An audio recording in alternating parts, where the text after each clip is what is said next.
my dear grade 12 students. I am Teacher May, your PE teacher, and at the same time, your camp director for the 3 weeks of this quarter 4.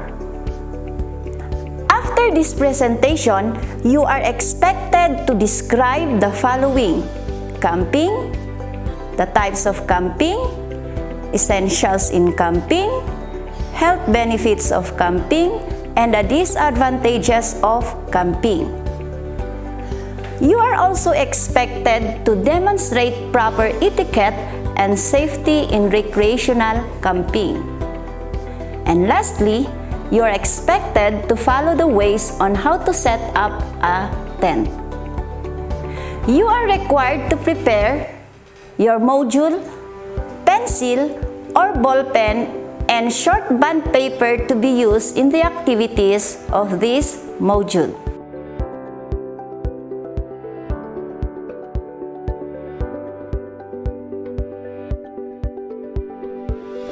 So to start with, select the best answer for each statement by writing the letter of your choice on the blank provided before the number. Letter of your choice means that you choose what you think is the correct answer without reading yet the content of the module. I will read each question twice and give you time to answer. If the bell will ring, I will show you the answer, and that's the time for you to check your own paper. Number 1. A type of camping similar to backpacking where you are going to get more freedom and lots of advantages of traveling by water. A. Glamping camping. B. Cano camping. C. Van camping. D. Tent camping.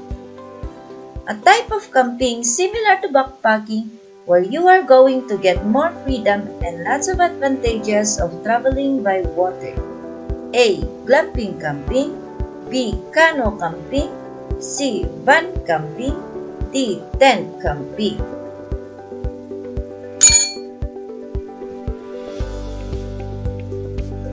Answer: letter B. Cano camping.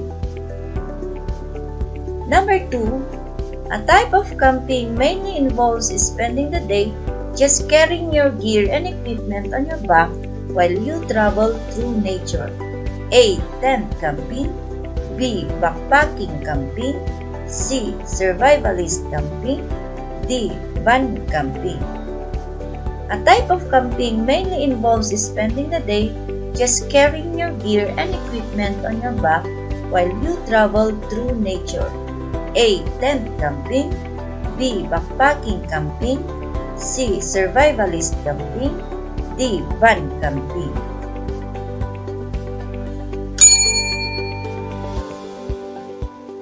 Answer: letter B. Backpacking camping. Number 3. Which of the following is best for kids to use in sleeping during camping? A. Thick jackets. B. Shorts and thin sandals. C. Sleeping bag. D. Shoes and boots.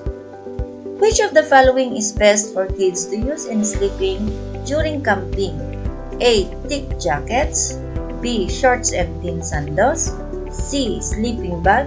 D. Shoes and boots.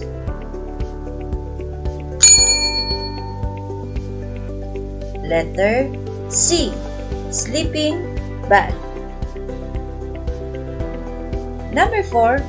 Which of the following camping and hiking essentials is the topmost for survival and to prevent dehydration? A. Tent. B. Food. C. Water. D. Knife.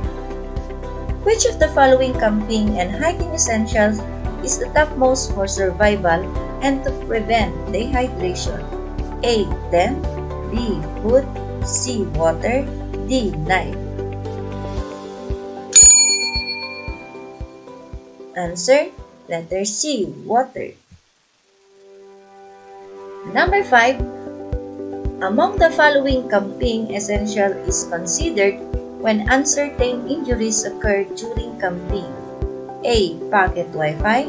B. Map and compass. C. First aid kit. D. Fire starter. Among the following camping essentials is considered when uncertain injuries occur during camping. A. Pocket Wi-Fi. B. Map and compass. C. First aid kit. D. Fire starter.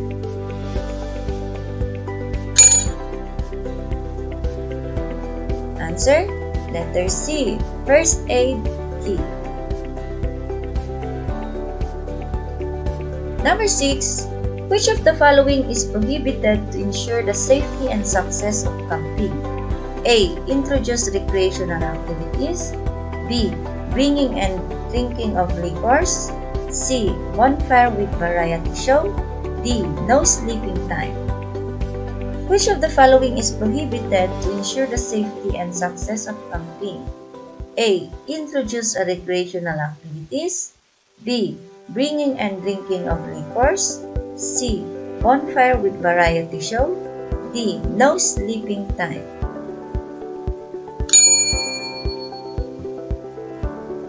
Answer: letter B. Bringing and drinking of liquors. Number 7. Among the following is a health benefit of camping. A. Promotes tardiness. B. Improve moods. C. Expensive. D. Affordable. Among the following is a health benefit of camping. A. Promotes tardiness. B. Improve moods. C. Expensive. D. Affordable. Answer: letter B. Improve moods. Number 8. Which is not a requirement among high school learners in attending camping? A. Parents' waiver. B. Bringing of firearms. C. Registration or camping fee. D. Camping essentials. Which is not a requirement among high school learners in attending camping? A. Parents' waiver.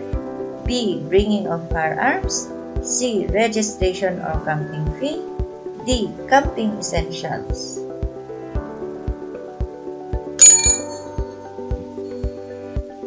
Answer: B. Bringing of firearms. Number 9. What part of camping and mountaineering is considered as endurance activity? A. Eat all you can. B. Social night. C. Hiking. D. No sleeping challenge. What part of camping and mountaineering is considered as endurance activity? A. Eat all you can. B. Social night. C. Hiking. D. No sleeping challenge.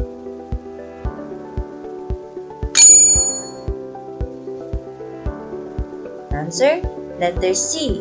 Hiking. Which of the following is not a camping rule and etiquette? A. Respect the regulations where you are camping. B. Observe sound of silence during sleeping time. C. Dispose trash properly in provided bins or pits. D. Leave the campsite unclean anyway animals are there. Which of the following is not a camping rule and etiquette? A. Respect the regulations when you are camping. B. Observe sound of silence during camping time. C. Dispose trash properly in provided bins or pits. Or D. Leave the campsite unclean anyway animals are there.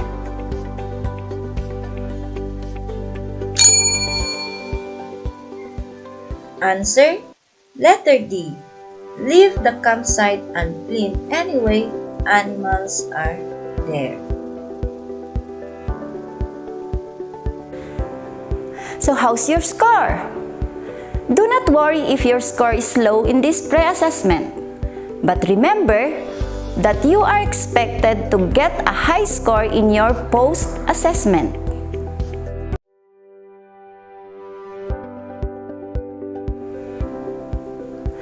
For the word search activity, encircle the 5 possible reasons why someone go for camping.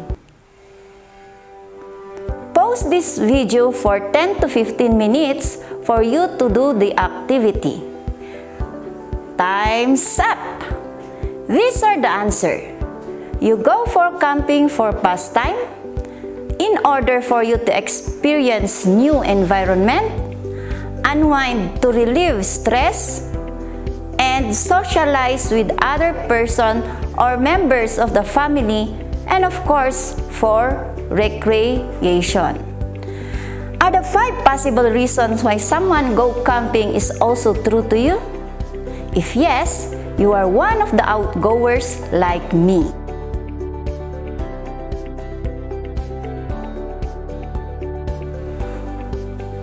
Now, let's move to the next part of this module by rearranging the jumbled letters to come up with the correct word related to camping.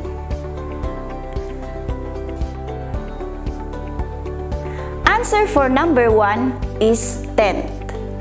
For number 2 is water. Number 3 is food. And for number 4 is safety. And for number 5, it is fun. Very good. You're very attentive. You will encounter those words as we move on to the next presentation.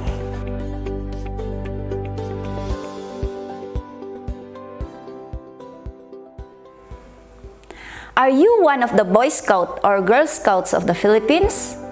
Have you joined a camporee or jamboree in your district or division?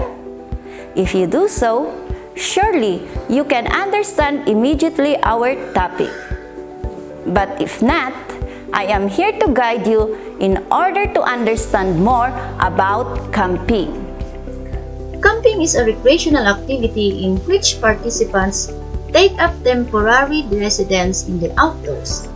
It is usually using tents or specially designed or adapted vehicles for shelter.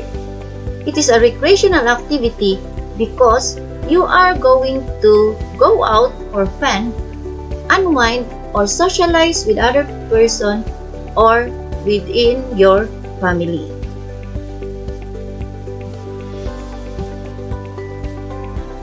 Camping is actually a nature pastime for hardy open-air lovers, but later it became the standard holiday for vast numbers of ordinary families. It is also an outdoor activity involving overnight stays away from home with or without a shelter. Outdoor activity because it is the time for you to move away from your comfort zone and experience life outside while you travel through nature. It is also a key part of many youth organizations around the world, such as Scouting, which use it to teach both self-reliance and teamwork. If you are one of the members of Scouts or Scouting, you can experience all the purpose of camping. Scouting is the great avenue for you to become a good leader someday. Let's move to the types of camping. Number 1, glamping camping. Glamping is also known as glamorous camping, and it involves camping with the luxuries of a home. Glamping is more than a nice tent, as you can find varieties of options that range from cabins, villas, lodges, and tree houses. This type of camping are applicable to those who can afford to rent. Number 2, tent camping. It is the most basic and famous type of camping all over the world. It is a great option to try out for people that are new to camping and wants to start without spending a lot of money. It is a perfect option for families with children as it creates the chance to bond and learn how to work together, especially if the tent that you will use are the ordinary tent with ordinary materials to be used and you can assemble in your own. Number 3 is the backpacking camping. It mainly involves spending the day just carrying your gear and equipment on your back while you travel through nature. This type of camping can range from night to several months. It gives you the chance to change your routinary activities like paperwork at the office. Survivalist camping. You are going to hunt for food in the wild and also discover emergency medical treatments by yourself.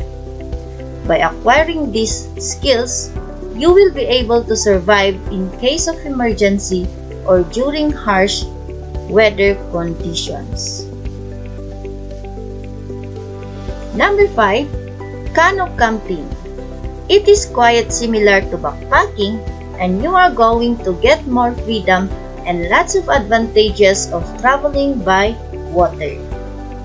Canoe camping is best suited for groups or 2 or more tourists in case there is an emergency. But you can also go as solo traveler. But make sure that you prepared all the things that you needed and take consideration the rainfall that may affect the flow of water. Number 6 is the RV and van camping. RV means recreational vehicle.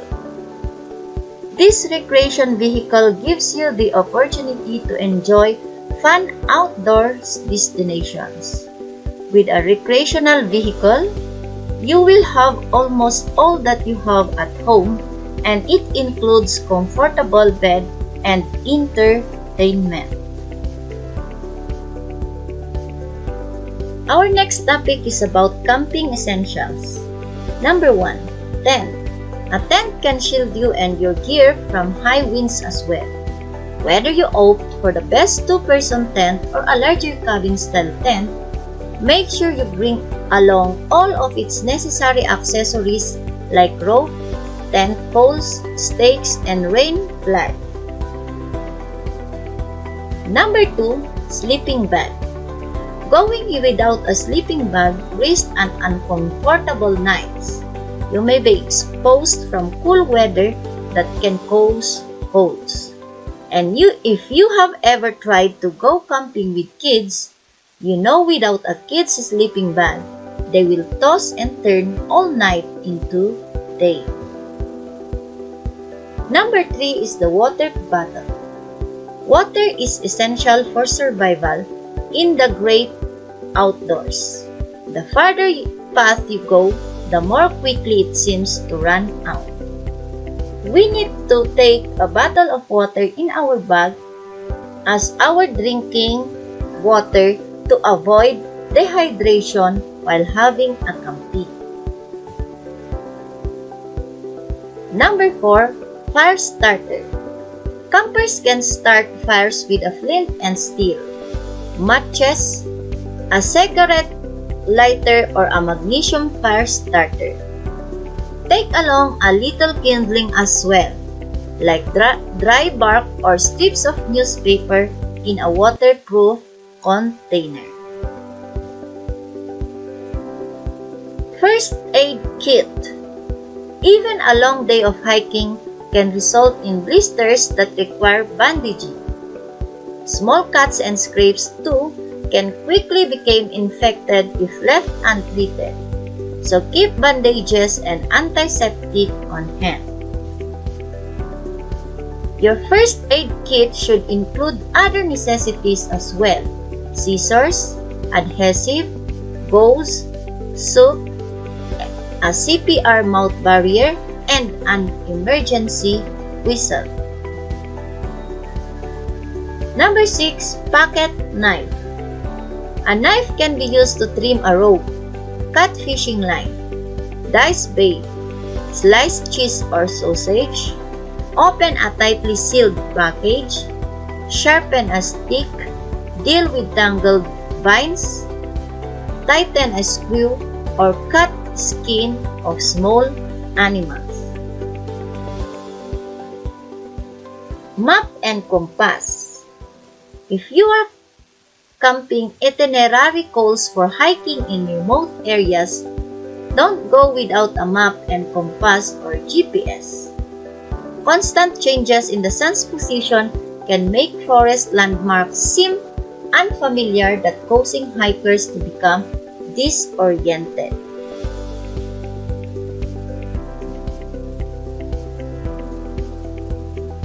Weather appropriate clothing and rain gear. Camping means having only a few changes of clothes available, so it's important to keep them dry. We need to keep our clothes dry to avoid hypothermia. Choose a lightweight, waterproof rain jacket that will accommodate multiple layers of clothing. Number 9. Flashlight, lantern, or headlamp. A campfire may be nice and bright, but only for about 6 feet in any direction. If you need to locate an item within your tent or visit the latrine during the night, a portable, battery-powered light is invaluable.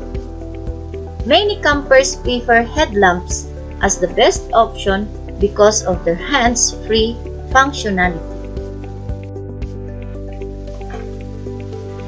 The health benefits of camping are the following.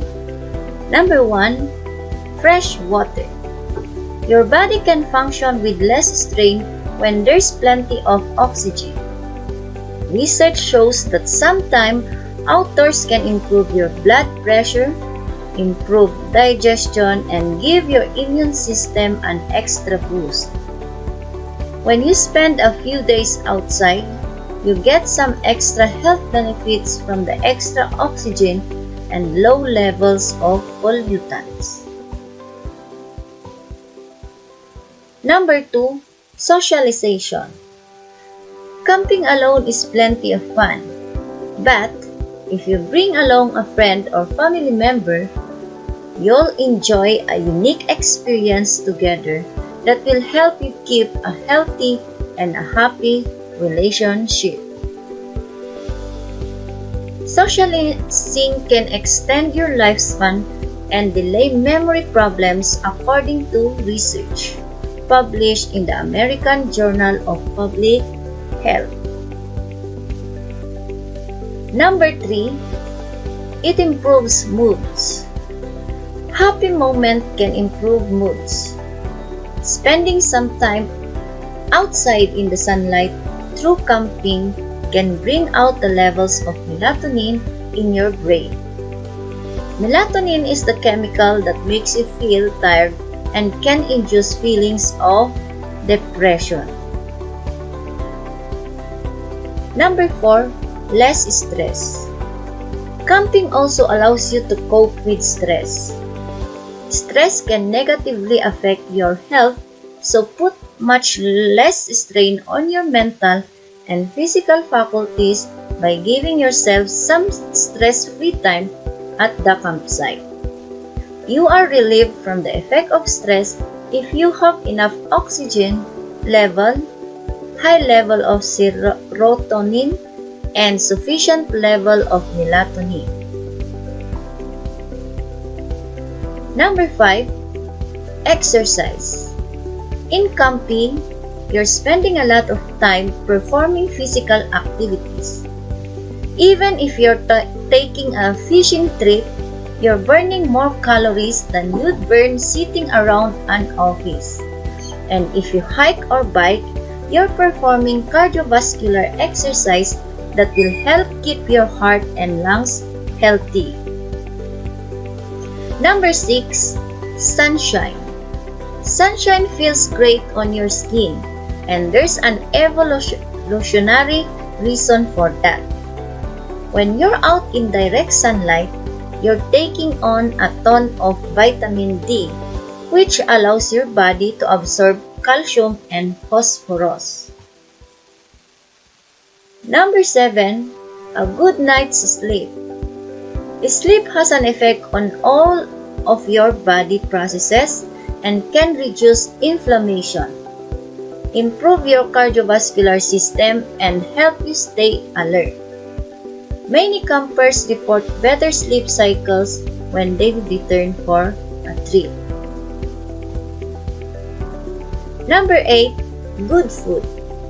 If you're fond of fishing and hunting, you'll likely eat a large amount of protein and healthy fats on your camping trip.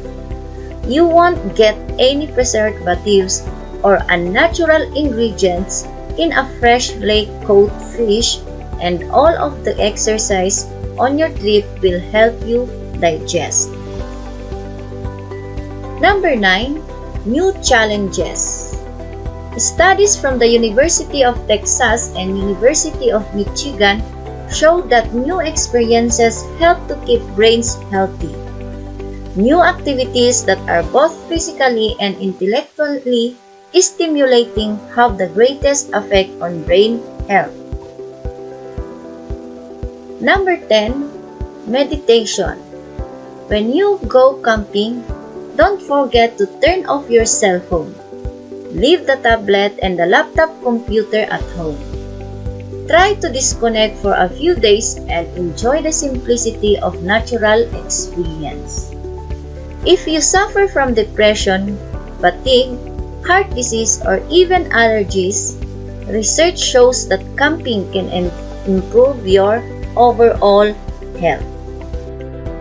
If there are health benefits of camping, there are also disadvantages of camping, and these are the following. Number 1, bugs or the bug bites.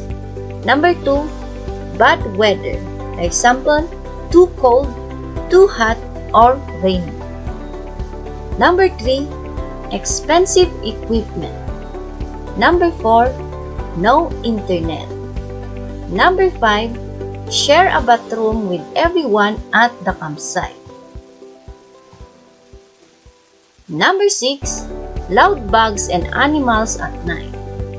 7, getting sunburned. 8, limited food. 9, get dirty easily. And for number 10, it could get bored easily. How to set up a tent? Number 1, practice setting up your tent before you go camping. Here are the tips. Set up your camping tent at least a couple times before the schedule of camping. You should have also the direction in your hand, and before twilight on the evening of your camping trip is a good idea to practice. Number 2, find an area that is flat and free of sharp objects.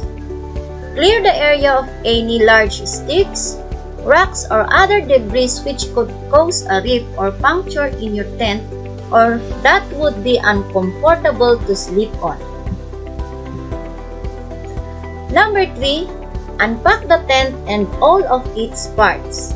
Sort the parts of your camping tent into respective groups: tent stakes, tent poles, rain fly, and so on, so you're not hunting for them as you set up the tent. Number 4, unfold the tent and lay it in the respective area. Make sure it is facing the direction you desire. Point it towards the east if you want to open your tent door on the sunrise. Number 5, stake down the corners of your tent. If your tent has a ground cloth or a footprint, set that down first. Next, stake down your tent, making sure to pull the floor of the tent fairly taut as you do so. Number 6, connect your tent poles. Tent poles usually come in sections that you put together. To ensure that you don't put the wrong sections together, the tent poles may be color-coded. If not, Read the direction of your tent to find out how to tell the difference between different poles. Number 7. Assemble the frame of the tent. Tents for camping come in a variety of different designs. Some tents are freestanding, like many dome tents, and use several poles that support each other, while other tents have simple two-pole design and stand up only when the tent is taken down. However, your tent works. Actually erecting the frame of the tent will involve sliding the tent poles through sleeves on the outside of the tent or securing the ends of the poles in grommets at the base of the tent, and then attaching the body of the tent to the poles via clips. Number 8. Secure the rain fly of the tent. Camping tents usually are not waterproof. At least, the body of the tent itself is not waterproof. A few tents are single-wall tents, but they're usually expensive mountaineering tents that are uncomfortable for most normal situations. Most tents come with a waterproof cover called a rain fly that secures over the top of the tent to protect it from the rain.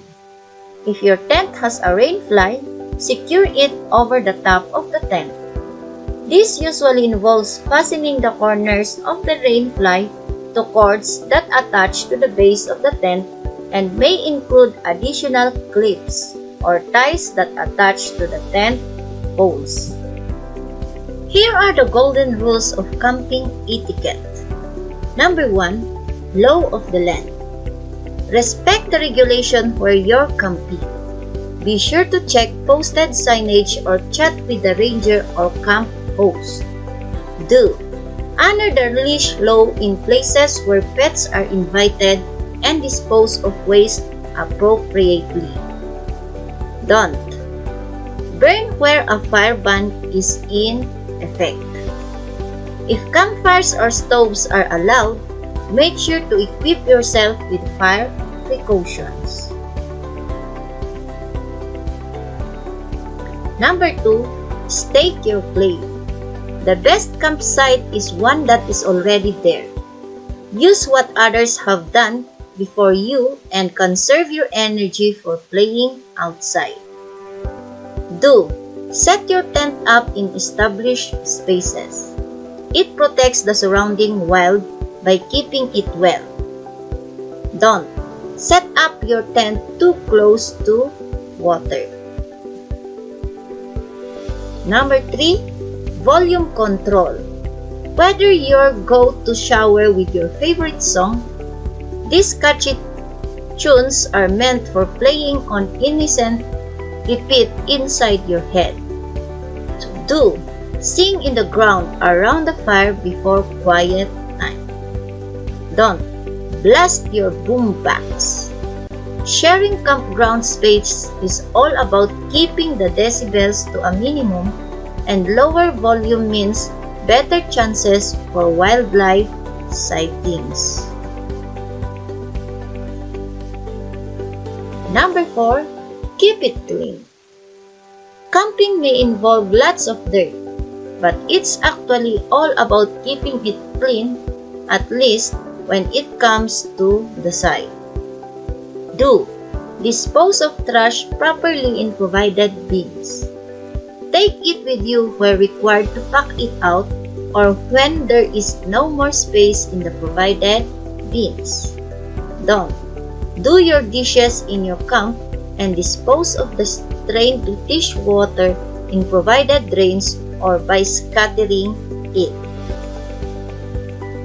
Number 5. Creature care. Your campsite may be your temporary home, but it is and has been home to many more. Do. Take lots of pictures of wildlife and quietly observe them from afar. Don't. Feed the animals with your and puffs. Camping etiquette are very important that everybody in the camping area should strictly and religiously follow. Now, you can stop this video. This is enough for the week 5. You will continue the next part of the module next week. See you later!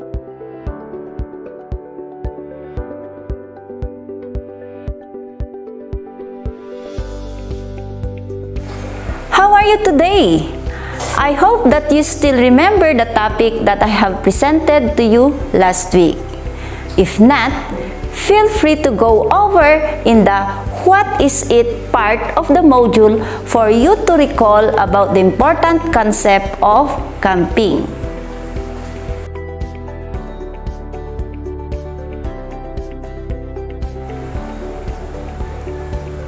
Your first activity in this week 6 is to draw and label the parts of the tent in the whole short band paper.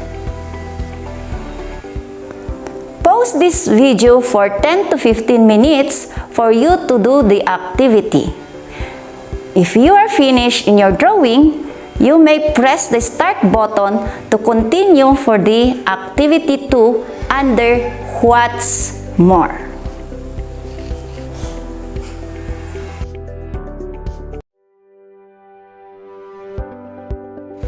And here is the direction. Explain briefly the following questions asked. Number 1, how do you practice safety camping? And for number 2, what camping etiquette is the topmost to consider and why? Again, pause this video for 10 to 15 minutes for you to do the activity 2.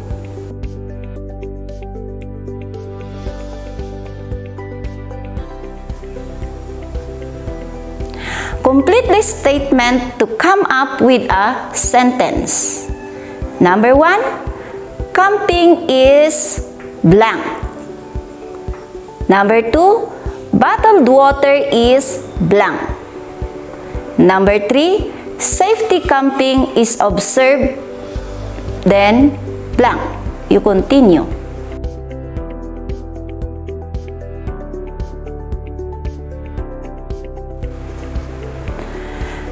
Think for any 5 recreational activities to introduce when joining a camping. Select one of the activities and practice it with your family. There are many recreational activities that you have learned in your module 1, but you need to choose only those activities that you may apply to your family and to your community. And for you to do this, you stop again the video so that you can do this activity and have time for bonding with your family this week. They are the most precious in this world, so why won't you spend your happiest moment of your life for them? Remember, life is so short.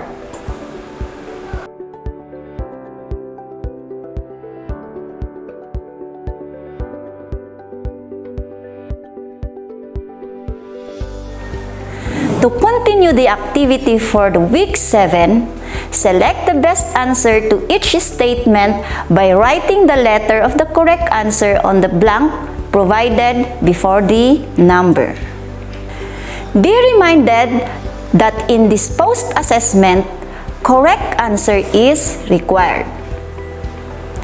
If there are questions that you are not confident to answer, you may go back to what is it of this video or you can use your module.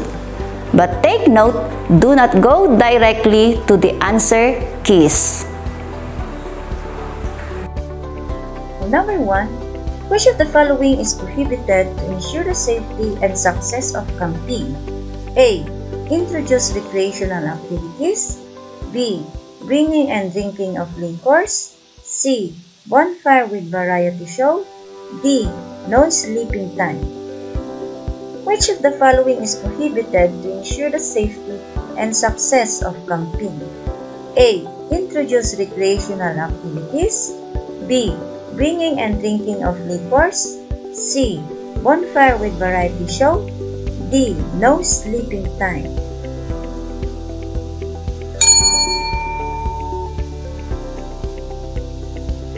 Answer, letter B. Bringing and drinking of liquors. Number 2. Among the following is a health benefit of camping. A. Promotes tardiness. B. Improve moods. C. Expensive. D. Affordable. Among the following is a health benefit of camping. A. Promotes tardiness. B. Improve moods. C. Expensive. D. Affordable.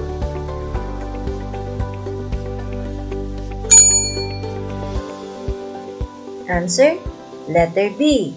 Improve moods. Number 3. Which is not a requirement among high school learners in attending camping? A. Parents' waiver. B. Bringing of firearms. C. Registration or camping fee. D.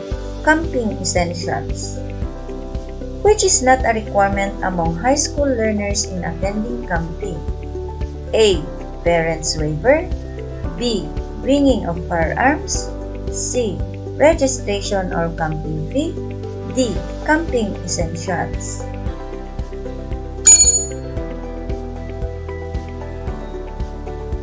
Answer, letter B. Bringing of firearms. Number 4. What part of camping and mountaineering is considered as endurance activity? A. Eat all you can. B. Social night. C. Hiking. D. No sleeping challenge. What part of camping and mountaineering is considered as endurance activity? A. Eat all you can. B. Social night. C. Hiking. D. No sleeping challenge.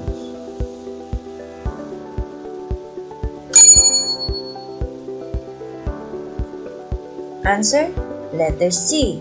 Hiking. Number 5. Which of the following is not a camping rule and etiquette? A. Respect the regulations where you are camping. B. Observe sound of silence during sleeping time. C.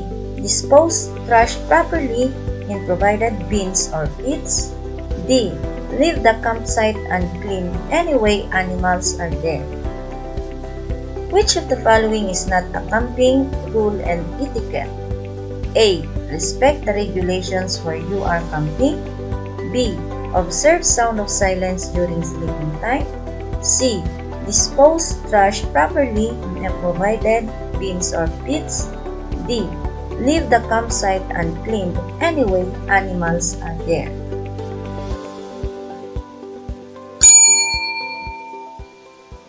Answer, letter D. Leave the campsite uncleaned anyway animals are there.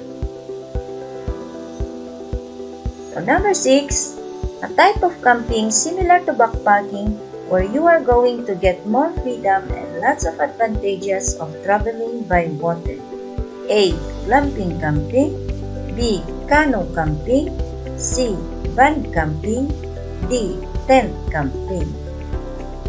A type of camping similar to backpacking where you are going to get more freedom and lots of advantages of traveling by water.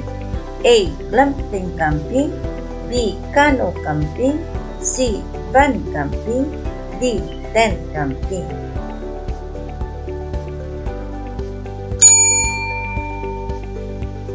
Answer, letter B. Canoe camping. Number 7, a type of camping mainly involves spending the day just carrying your gear and equipment on your back while you travel through nature. A. Tent camping. B. Backpacking camping. C. Survivalist camping. D. Van camping. A type of camping mainly involves spending the day just carrying your gear and equipment on your back while you travel through nature. A. Tent camping. B. Backpacking camping. C. Survivalist camping. D. Van camping.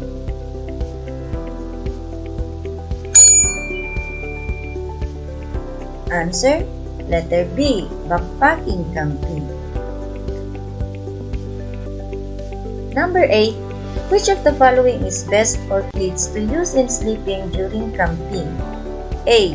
Thick jackets. B. Shorts and thin sandals. C. Sleeping bag. D. Shoes and boots. Which of the following is best for kids to use in sleeping during camping? A. Thick jackets. B. Shorts and thin sandals. C. Sleeping bag. D. Shoes and boots.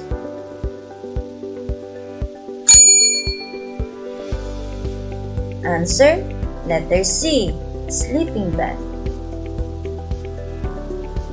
For number 9, which of the following camping and hiking essentials is the topmost for survival and to prevent dehydration? A. Tent. B. Food. C. Water. D. Knife. Which of the following camping and hiking essentials is the topmost for survival and to prevent dehydration? A. Tent. B. Food. C. Water. D. Knife.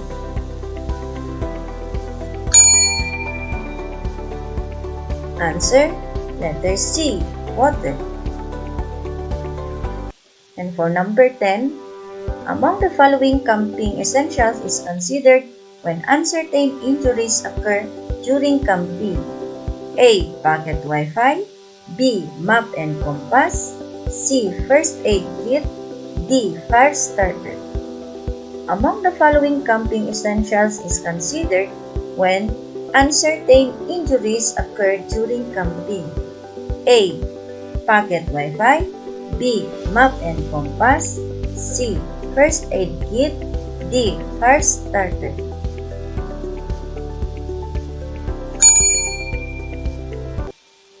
The answer is first aid kit.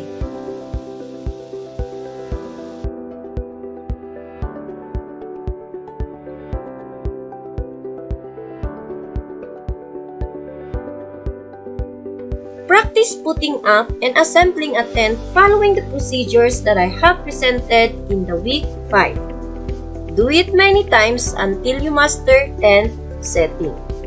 And these are the following options. Option 1. Picture the tent that you have assembled. Print and attach it in your module. Option 2.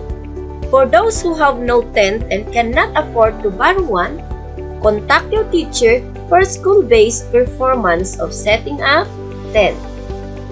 And for option 3, for those who cannot do option 1 and 2, you can have your performance during home visitation. Please text or call your teacher if you prefer option 1 or 2 for an arrangement of schedule. I know you can do it. As they say, try and try until you succeed. Thank you for listening and participating with me for the 3 weeks of this quarter 4. See you around!